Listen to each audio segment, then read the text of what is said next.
আজকে বানাবো নতুন পটলের একটা নিরামিষ রেসিপি। এখানে দেখুন পটল আলু কেটে নিয়েছি, আর নিয়েছি গোটা একটা টমেটো, গোটা কাঁচা লঙ্কা, আর তেজপাতা, গোটা গরম মশলা, আদা বাটা, জিরে গুঁড়ো, ধনে গুঁড়ো, হলুদ আর নুন।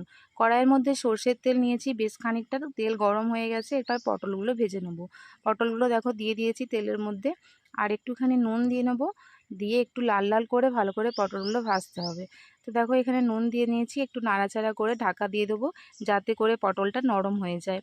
তো এই রান্নাটা মানে এত টেস্ট হয়, নিরামিষ দিনে একটা রান্না করলেই কিন্তু অনেক ভাত খাওয়া যায়। তো দেখো এখানে একটু নুন দিয়ে দিয়েছি, এবার আমি ঢাকা দিয়ে দেবো।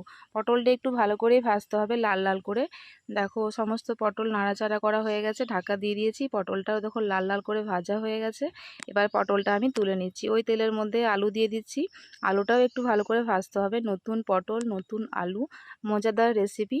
তো তোমরা বাড়িতে বানিয়ে খেয়েও দেখবে, অপূর্ব লাগে। তো দেখো এখানে আলুটা ভাজা হয়ে গেছে, আলুটা এবার তুলে নিচ্ছি।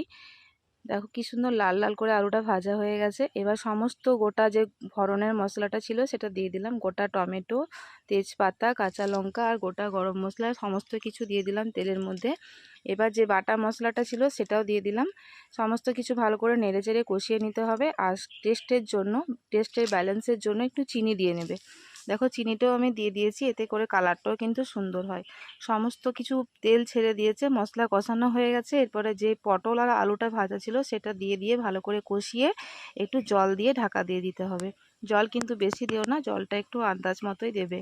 তারপর দেখো এবার জল দিয়ে দিয়েছি, এবার ঢাকা দিয়ে দেবো। এরপরে যখন অর্ধেকটা সেদ্ধ হয়ে যাবে তখন একটু কাজু বাটা দিয়ে দেবে। দারুণ লাগে কাজু বাটা দিলে এই রান্নাটাতে। দেখো এখানে কাজু বাটা দিয়ে দিয়েছি। পটল আলু সমস্ত কিছু সেদ্ধ হয়ে গেছে। এবার নামাবার আগে ঘি আর গরম মশলা দিয়ে নামিয়ে দেবে। তো দেখো কি সুন্দর হয়েছে কালারটা। এখানে তোমরা কাশ্মীরি লঙ্কার গুঁড়ো ব্যবহার করতে পারো।